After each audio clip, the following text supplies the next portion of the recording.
오늘 함께 나누실 말씀 창세기 19장 1절에서 3절까지의 말씀입니다. 창세기 19장 1절에서 3절까지의 말씀, 아브라함 그 믿음의 여정 13번째 시간입니다. 소돔과 고모라에 대한 말씀이죠. 우리 지난주에 이어서 계속해서 하나님의 심판에 대한 말씀을 함께 나누는데요. 우리 같이 한번 창세기 19장 1절에서 3절까지 한번 같이 읽어보겠습니다. 저녁 때에 그 두 천사가 소돔에 이르니 마침 롯이 소돔 성문에 앉아 있다가 그들을 보고 일어나 영접하고 땅에 엎드려 절하며 이르되 내 주여 돌이켜 종의 집으로 들어와 발을 씻고 주무시고 일찍이 일어나 갈 길을 가소서. 그들이 이르되 아니라 우리가 거리에서 밤을 새우리라. 롯이 간청하매 그제서야 돌이켜 그 집으로 들어오는지라. 롯이 그들을 위하여 식탁을 베풀고 무교병을 구우니 그들이 먹으니라. 자, 우리는 지난 주일에 그 아브라함에게 소돔과 고모라의 심판을 알려주신 그 하나님에 대한 말씀을 나눴죠. 하나님은 아브라함에게 언약과 축복의 말씀을 주신 이후에 소돔과 고모라의 죄악이 심히 무겁다고, 그래서 그곳을 심판하겠다고 말씀을 하셨습니다. 근데 아브라함은 이 말씀에 동의를 할 수가 없었습니다. 그렇죠? 그래서 아브라함이 어떻게 하죠? 하나님하고 논쟁을 벌입니다. 어떻게 논쟁을 벌입니까? 하나님, 소돔과 고모라에도 분명히 의로운 사람이 살고 있을 텐데 어떻게 하나님께서 악인과 의인을 같이 심판하십니까? 이게 아브라함이 던진 말이었죠. 근데 하나님하고 대화를 이렇게 하면 할수록 아브라함이 한 가지를 깨닫게 되는데, 그게 뭐냐면 자기가 생각하는 것처럼 소돔과 고모라의 의인이 존재하지를 않더라는 거예요. 하나님 50명, 40명, 30명, 20명 이렇게 내려가는데 나중에 보니까 진짜 의인이 없나? 이런 생각을 한 거죠. 그렇습니다. 하나님의 눈에는 의인이 하나도 없었다는 거예요. 결국 의인 10명을 찾아오라는 하나님의 말씀에 낙담을 한 아브라함은요, 대화를 마치고 자신의 곳으로 돌아갔다. 이게 이제 창세기 18장까지의 내용인데요. 자, 오늘 본문은 드디어 이제 그 심판이 일어납니다. 근데 여러분들도 놀라시겠지만은 하나님의 언약은 이루어지는데 그렇게 시간이 걸려도 기다려도 정말 눈이 빠질 것 같아도 이루어지지 않는 것 같은데, 하나님이 심판을 하시겠다고 한 일은 그날 저녁에 이루어집니다. 그 심판의 긴급함을 보여주고 있는 대목인데요. 지난 주일에도 나누었지만 하나님의 언약은 매우 더디고 오래 기다리게 하는 것처럼 보이지만 심판은 그렇게 무섭게 이루어지더라는 거예요. 여러분, 하나님의 말씀을 농담으로 절대로 여겨서는 안 됩니다. 하나님은 아브라함에게 말씀하신 대로 바로 심판을 진행을 하십니다. 자, 소돔과 고모라를 심판하시기 위해서 이제 두 천사를 보내죠. 그리고 롯이 이 천사들 영접을 합니다. 그리고 자신의 집으로 모시겠다고 하는데 처음에는 천사들이 이제 거절을 하죠. 근데 롯이 간청을 해요. 우리 집에 오시라고. 그래서 식사도 대접을 하고 그들을 편안하게 쉬게 해줍니다. 자, 이제부터 왜 소돔과 고모라가 심판받는지를 성경이 본격적으로 보여주고 있습니다. 창세기 19장 4절 5절인데요. 한번 읽어볼까요? 그들이 눕기 전에 그 성사람 곧 소돔 백성들이 노소를 막론하고 원근에서 다 모여 그 집을 에워싸고 롯을 부르고 그에게 이르되 오늘 밤에 내게 온 사람들이 어디 있느냐, 이끌어내라. 우리가 그들을 상관하리라. 롯의 접대를 받고 이제 잠을 청하려고 하던 두 천사를 향해서 갑자기 사람들이 문을 두드립니다. 왜요? 오늘 롯의 집에 온 그 두 천사를 자신들에게 넘기라는 거예요. 그 이유는 뭐냐면 상관하겠다는 거예요, 그들하고. 여기서 쓰인 상관이라는 그 원어의 의미는 야다라는 동사인데 알다, 이해하다, 관계 맺다 이런 의미가 있어요.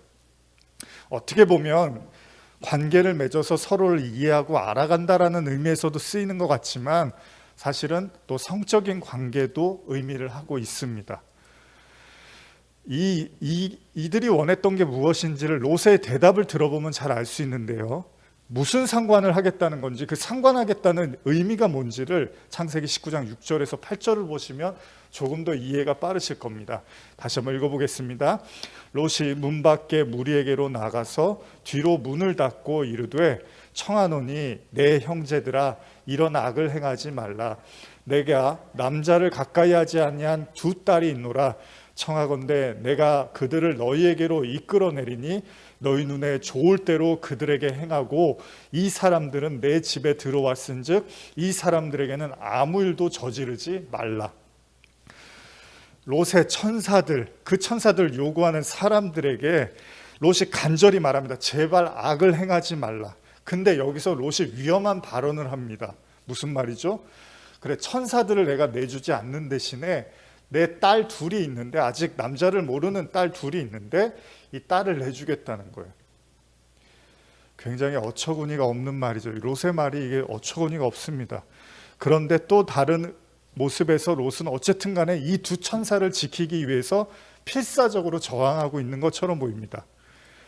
근데 여러분, 사실 지금 돌아가는 모든 상황들이 정상적인 상황이 아니잖아요. 손님이 왔는데 갑자기 끌어내라 그러고 우리가 관계를 맺겠다 그러고, 그랬더니 또 롯은 안 된다 그러고 자기 딸을 주겠다. 이게 다 지금 정상적이지가 않아요. 어쨌든 간에 우리는 보편적으로 이 내용을 어떻게 이해하냐면, 소돔과 고모라의 죄가 중에서 그들이 성적인 쾌락을 위해서 롯의 손님들을 넘보려고 했고, 이를 알아챈 롯이 손님들을 지키기 위해서 이미 정혼한 상태에 있는 딸을 주겠다라는 식으로 우리는 이해하고 있습니다. 이 자체만으로도 이미 엄청나게 그들이 죄악에 빠져 있음을 우리는 알 수 있죠. 어떻게 이런 일을 할 수 있습니까? 그리고 롯도 자기의 딸을 또 내주겠다는 것도 저는 이해가 안 가요.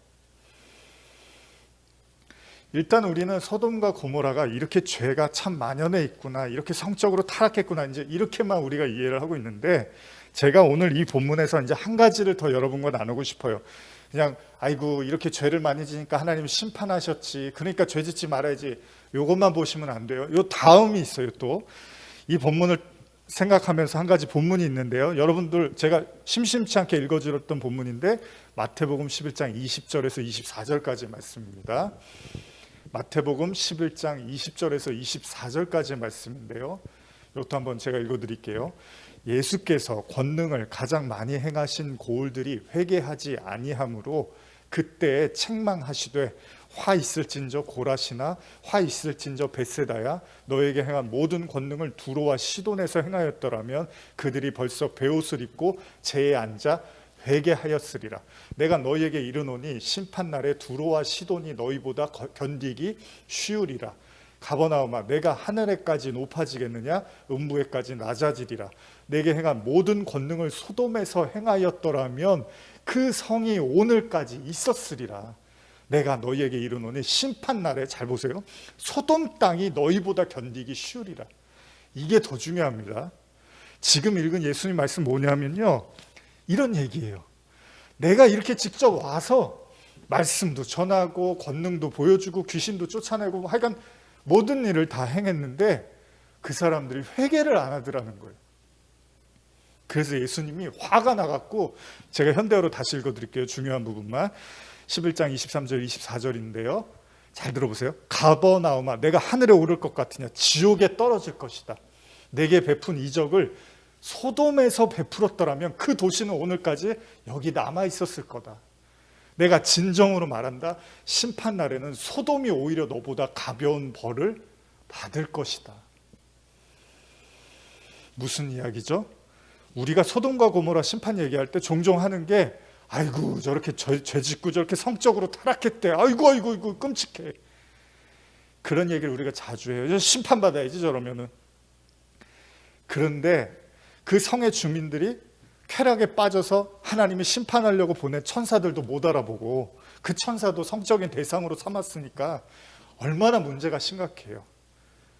그래서 그들이 심판받는 게 맞는 것처럼, 우리 맞잖아요. 그런데 여기서 더 중요한 건 예수님이 지금 읽으신 말씀처럼 진짜 죄가 뭐냐 하면, 소돔과 고모라보다도 더 심각하다고 예수님이 하신 그 죄는 뭐냐 하면, 예수님의 가르침과 이적과 모든 걸 다 보았음에도 불구하고 여전히 회개하지 않는 강팍한 인간의 마음이 훨씬 더 큰 죄라고 예수님이 말씀하시더라는 거예요. 그런 관점에서 생각해 본다면요, 소돔과 고모라에서 정말 문제는 뭐였냐면, 진짜 소돔과 고모라가 심판받았던 이유는 뭐냐면, 왜 심판받았죠, 여러분? 의인이 없어서. 그쵸? 그럼 무슨 얘기예요? 하나님의 말씀을 제대로 가르쳐 줄 사람이 하나도 없었다는 거예요, 거기에. 그들이 그게 죄인지도 모르고 그게 잘못된지도 모르고 그게 뭔지도 모르고 그냥 그렇게 살아가는데 거기에 누구 하나 제대로 된 얘기를 해주는 사람이 하나도 없었다는 거예요. 그런 기록이 없잖아요. 그러니까 하나님은 하나님의 말씀을 그들에게 전달해 주는 사람이 없자 그들은 당연히 그들이 원하고 바라는 대로 살려고 했고, 그게 끝이 뭐죠? 쾌락과 정욕이잖아요. 원하는 대로 살 수밖에 없는 거예요.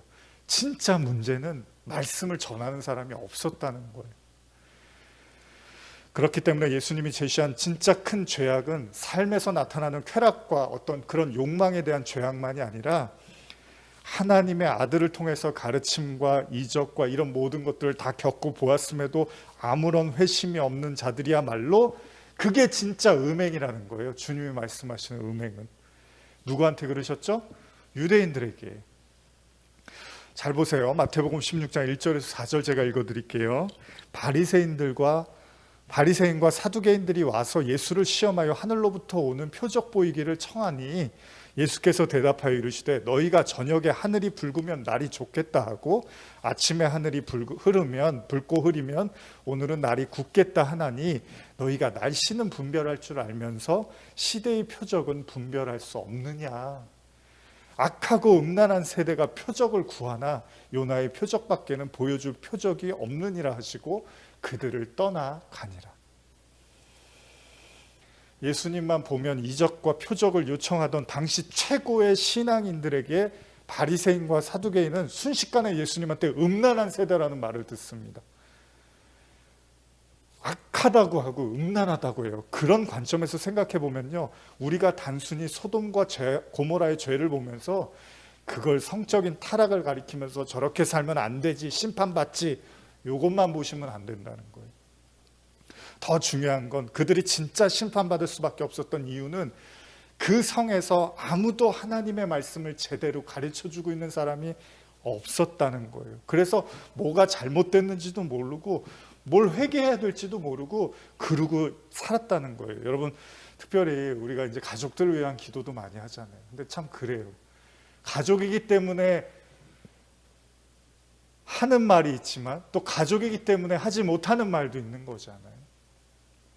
복음이라는 게 그렇죠. 이따 이제 아브라함이 자신 사위에게 이 심판에 대한 이야기를 해주는데 나중에 이제 그냥 농담으로 듣죠. 어떻게 보면은 참 우리가 마음에 애정을 갖고 있기 때문에 또 가까운 관계이기 때문에 어떻게 보면 이런 하나님의 말씀을 가까운 뭐 친구라든지 가족이라든지 이렇게 전하기가 어려울 때가 있죠. 소돔과 고모라의 심판도 진짜 심판의 이유는 그들의 타락도 있었지만 그 타락에 대해서 아무도 하나님의 말씀을 전하는 사람이 없었다는 거예요.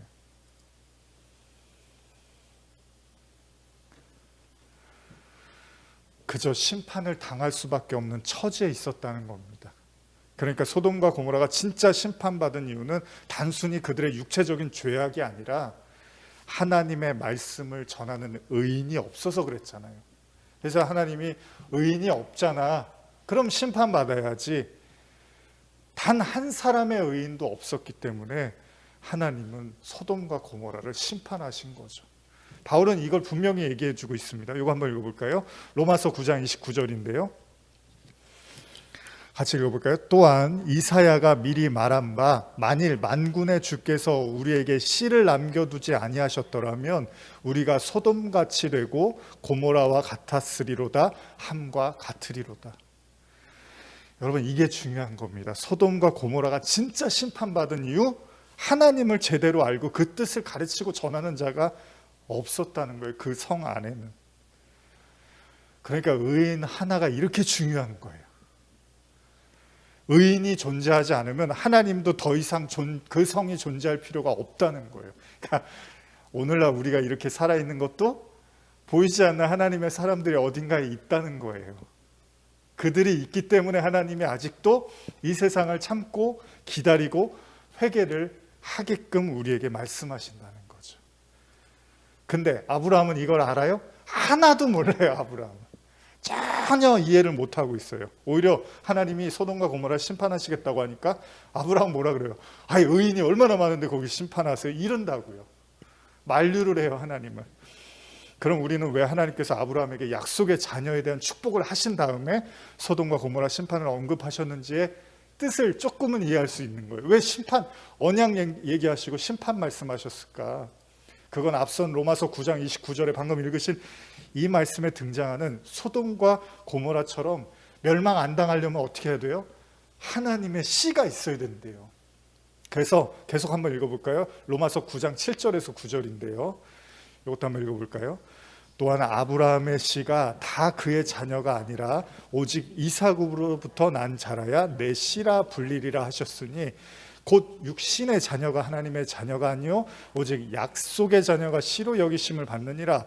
약속의 말씀은 이것이니 명년 이때에 내가 이르리니 사라에게 아들이 있으리라 하니라. 육신으로 난 자녀가 하나님의 씨가 아니고요, 하나님의 말씀으로 여러분들이 자녀를 낳아야 돼요. 지금 자녀분들과 함께 사시는 분들, 또 여러분 자신이 또 자녀일 수도 있지만 육신적으로 낳는 게 하나님의 씨가 아니라 하나님의 말씀으로 나게 해서 거듭나게 해야 된다는 거잖아요. 하나님께서 아브라함에게 씨를 주시겠다고 언급하시고 소돔과 고모라의 심판을 말씀하신 이유는 아직 아브라함이 말씀을 통해서 그 믿음의 씨를 완성하지 못했기 때문입니다. 즉 하나님의 뜻을 알고 깨닫고 그것을 말할 수 있는 의인이 완성되지 않은 시점에서 그 성은 멸망의 대상일 수밖에 없다는 거예요. 근데 이런 거를 아브라함이 전혀 모르다 보니까 하나님의 씨에 대한 관심도 없고 그게 왜 소중한지도 모르고 내가 왜 믿음으로 완성되어야 되는지 아무런 관심이 없어요. 그냥 아브라함은 살던 대로 살고 싶었던 거죠. 그러면 어떻게 되는 거예요? 그러면 멸망이라는 거예요. 심판의 대상이라는 거죠. 그렇기 때문에 아브라함은 반드시 하나님의 약속의 자녀인 이삭을 낳아야 되는 거예요. 왜요? 그 이삭이 낳고 믿음의 사람 의인이 되어야지만 이 땅의 심판으로부터 벗어날 수 있다는 거죠. 그렇습니다. 소돔과 고모라는 바로 그 의인 하나가 없어서 멸망을 당한 거예요. 하나님은 아브라함에게 이 사실을 가르치고 싶었던 겁니다. 반드시 이 땅에 하나님의 사람이 존재하고 있을 때 하나님의 심판이 유보된다는 거예요. 그러나 잊지 말아야 될 건요, 예수님이 말씀하셨던 것처럼 소돔과 고모라보다 더 무거운 죄악은요, 하나님의 말씀을 우리 자신에게 적용해야 돼요. 하나님의 말씀을 다 듣고도 그 뜻이 뭔지를 다 알고도 회개를 하지 않는 사람들은 더 무서운 심판을 받을 거라는 거예요. 차라리 못 들은 사람은 못 들었다고 하지만 다 들었는데도 불구하고 회개할 마음이 없으면 그거는 소돔과 고모라보다 더 심판하겠다고 말씀하시더라는 거예요. 이런 모습이 예수님 기가 막히셔서 종종 하셨던 말씀이 있는데요, 이 말씀 한번 읽어볼게요. 제가 누가복음 7장 31절 32절인데요 또 이르시되 이 세대의 사람을 무엇으로 비유할까? 무엇과 같은가? 비유하건대 아이들이 장터에 앉아 서로 불러 이르되 우리가 너희를 향하여 피리를 불어도 너희가 춤을 추지 않고 우리가 곡하여도 너희가 울지 아니하였다 함과 같으니라. 영적인 무감각증. 여러분, 우리가 사는 이 세상도 언젠가는 의인이 하나 둘 떠나가겠죠, 그죠? 그리고 이제 더 이상 그 진짜 진리를 외치는 자가 하나도 없어지는 어떤 때가 올 거예요. 소돔과 고모라처럼. 그러면 우리 또한 그 심판을 면할 수가 없겠죠. 오늘 우리는 생각할지도 모릅니다. 굳이 우리가 아브라함처럼 그렇게 살아야 합니까? 굳이 우리가 믿음의 사람이 돼야 됩니까? 굳이 성경처럼 그런 사람들처럼 우리가 살 필요가 있습니까? 그냥 적당히 믿음 가지고 그냥 살면 되는 거 아닙니까? 뭐 그렇게 요란하게 신앙생활을 합니까? 굳이 우리가 성경에 등장하는 그런 인물들이 밟아왔던 그런 삶을 살아야 될 필요가 있습니까? 그건 그들의 얘기고 대단한 사람들 얘기고 목사님 얘기고 선교사님 얘기고 장로님 얘기고 권사님 얘기고 우리는 그냥 이렇게 살면 되잖아요. 말씀 가지고 주일 예배 잘 지키고 하면. 아브라함이 하나님이 주시겠다는 약속의 씨인 이삭에 관심이 없었던 이유가요, 여러분, 아브라함은 믿음의 조상이잖아요. 근데 하나님의 약속에 관심이 전혀 없었습니다. 그 이유는 뭐냐면 그가 이미 아들이 있었어요. 이스마엘이라는 종의 자녀를 가지고 있었기 때문에 굳이 보이지도 않는 신앙의 모든 걸 걸고 사는 것이 무의미하게 느껴졌고요, 무가치하게 느껴졌습니다. 근데 성경은 말하고 있어요. 여러분, 성경은 그런 의인들이 있어야지만 이 세상이 존재한다는 거예요. 그런 의인들 때문에 아직 하나님이 이 세상을 심판하지 않으신다는 겁니다. 어찌 보면 그렇게 밑도 끝도 없는 그런 말씀과 진리에 목숨을 걸고 날마다 사투를 하고 하나님의 뜻을 막 깨닫기를 원하고 기도를 하고 그런 애를 쓰는 모든 신앙 행위들, 그런 사람들 때문에 이 세상이 여전히 존재하고 있고 하나님이 구원의 기회를 아직 열어놓으셨다는 겁니다. 그래서 여러분들의 개개인의 삶도 중요한 거죠. 여러분들의 그 신앙의 노고와 신앙의 여정이 중요한 거예요. 왜냐하면 여러분 한 사람만의 인생이 아니라 여러분들로 말미암아 누군가가 아직은 심판을 하나님이 유보하시고 기회를 주시고 말씀을 듣게끔 해주신다는 거죠. 여러분들도 다 교회잖아요. 우리 한 사람 한 사람이 다 성전이잖아요. 여러분들이 얼마나 소중한 삶을 살고 있는 겁니까? 문제는 뭐죠? 그 시간이 영원하지는 않다는 거예요. 여러분들에게 누군가 말씀을 전했던 것처럼 또 여러분들이 누군가에게 말씀을 전하는 하나님의 시간, 그 시간 안에 우리는 반드시 복음을 깨닫고 회개하고 하나님을 만나야 된다는 겁니다. 그러나 그런 모든 말씀을 듣고도 그 엄중한 심판과 구원의 말씀을 농담으로 여기는 사람들이 많이 있죠. 그렇죠? 많이 있습니다. 창세기 19장 11절에서 14절입니다. 읽어볼까요? 문 밖의 무리를 대소를 막론하고 그 눈을 어둡게 하니 그들이 문을 찾느라고 헤매었더라. 그 사람들이 롯에게 이르되 이 외에 내게 속한 자가 또 있느냐? 내 사위나 자녀 성 중에 내게 속한 자들을 다 성 밖으로 이끌어내라. 그들에 대한 부르짖음이 여호와 앞에 크므로 여호와께서 이곳을 멸하시려고 우리를 보내셨나니 우리가 멸하리라. 롯이 나가서 그 딸들과 결혼할 사위들에게 말하 이르기를 여호와께서 이 성을 멸하실 터이니 너희는 일어나 이곳에서 떠나라 하되 그 사위들은 농담으로 여겼더라. 아마 이런 말씀들 보시면 마음 아프신 분들 계실 거예요. 나는 정말 진지하게 전하고 있는데 듣는 사람들은 농담으로 여기는 이런 경험들 많이 해보셨을 거 아니에요. 뭐 하나님은 무슨 하나님은 뭐 많잖아요. 전사들이 소돔과 고모라 사람들의 눈을 어둡게 하듯이요, 롯의 사위들도요, 성이 조금 있으면 멸망할 거라고 다 얘기를 하는데도 그냥 농담으로 듣습니다. 요새 제가 그런 생각이 들어요. 지금 우리가 겪고 있는 이 시간들이요, 만약에 하나님이 우리에게 주시는 정말 회개의 시간이라면 이 시간들 잘 보내야 되는데 그동안은 이것저것 하고 내가 원하고 바라고 하는 것들 다 하면서 살았는데 이제는 그렇게 못하고 살잖아요. 근데 이 시간이 하나님이 우리에게 주시는 어떤 회개와 그런 기회, 구원의 기회의 시간이라면 이 시간 잘 보내야 되는 거잖아요. 그리고 우리 주변에 있는 사람들에게도 잘 전해야 되는 거잖아요.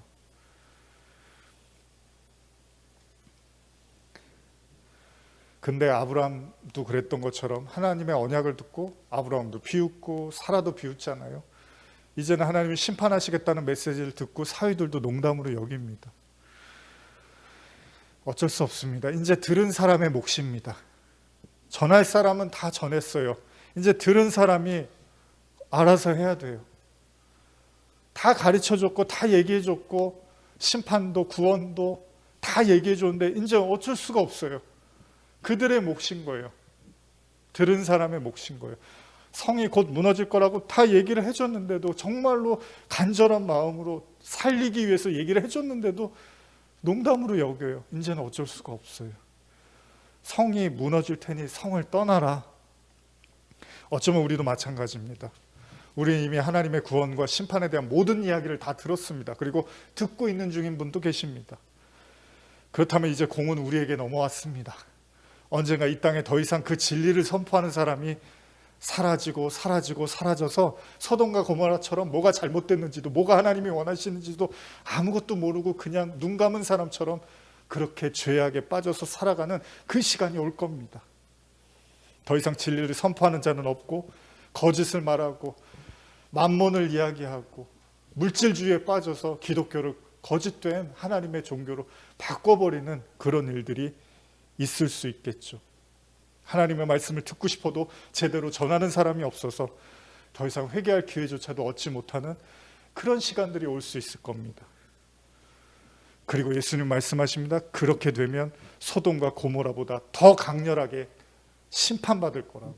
다 들었음에도 불구하고 회개하지 않았다면.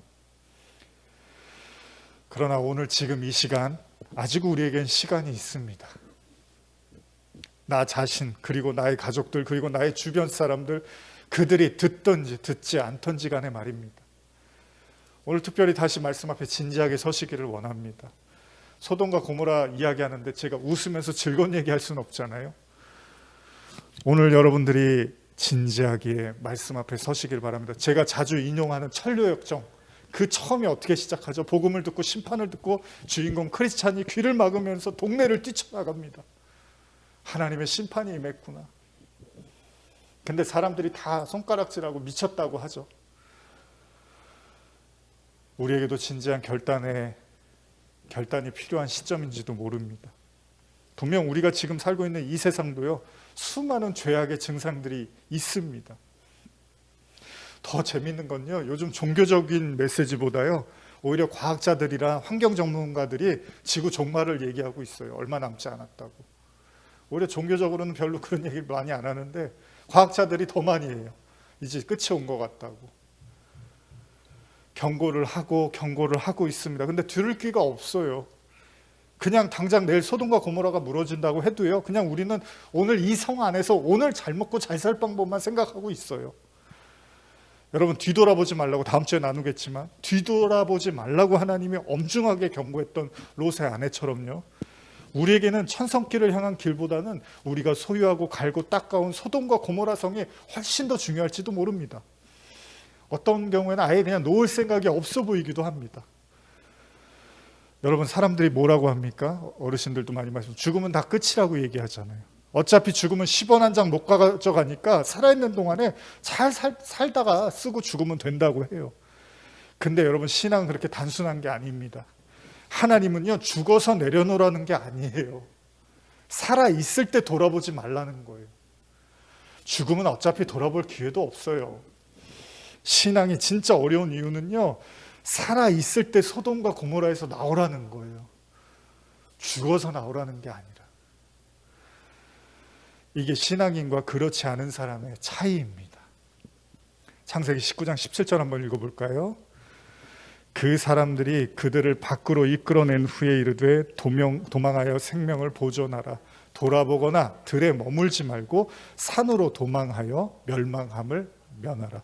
이게 마태복음 24장에 예수님이 그 마지막 때 언급할 때도 그 뒤돌아보지 말라고 그러고 산으로 가라고 하죠. 거룩한 곳을 의미합니다. 여러분은 정말 준비되어 있으십니까? 오늘 세상이 끝나도 정말 그 롯의 사위한테 이제 곧 멸망할 거야 이렇게 하면 그냥 바로 나올 준비가 돼 있으십니까? 이제 마무리하면서 예수님이 눈물을 흘리셨던 장면을 떠올리면서, 제가 뭐 여기에 대해서 많은 설교를 하고 싶지만 또 해왔었고요. 여러분들이 찾아서 보시면 심판과 관련된 많은 설교들이 있는데요. 그런 부연 설명보다는 말씀으로 마무리를 하고 싶습니다. 누가복음 19장 41절에서 44절인데요. 아마 현대어 성경으로 제가 준비했는데요.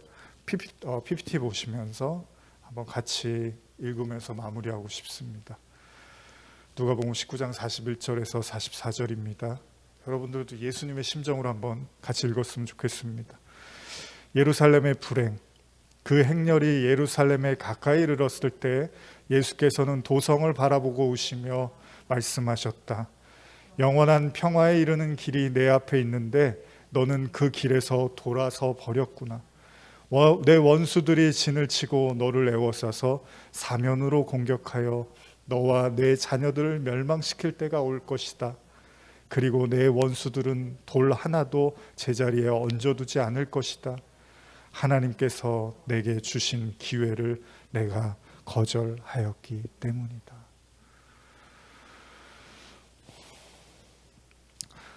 이 말씀을 생각하시면서 우리 이제 찬양 부르고 마무리할 텐데요. 사실 뭐 심판에 대한 설교를 많이 한다고 사람들이 막 하게 하는 것 같지도 않아요. 제가 경험했을 때는. 그러나 사람이 고통에는 장사가 없다고, 어려움이 찾아오고 괴로움이 찾아오면 이제 사람들이 마음이 약해지니까 하나님을 찾기도 하고 부르짖기도 하잖아요.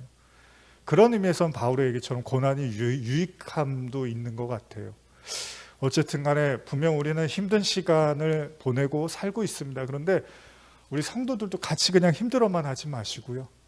이 속에 담겨있는 하나님의 시간, 하나님의 말씀, 하나님의 구원, 하나님의 심판을 반드시 기억하셔서 여러분 자신도 구원받으시고 또 여러분들이 정말 마음으로 안타까워하는 그 여러분들의 자녀와 여러분들의 가족과 여러분들의 친구들을 위해서 정말 진지하고 심각하게 중보하고 기도하셨으면 좋겠습니다. 한 가지 희망의 메시지는 어쨌든 아브라함의 조카 롯은 구원을 받습니다. 하나님이 심판하실 때 아브라함을 기억하시고 그의 조카 롯을 구출해 내십니다. 여러분들의 간절한 기도가 하늘에 닿기를 간절히 소원하고 축복합니다.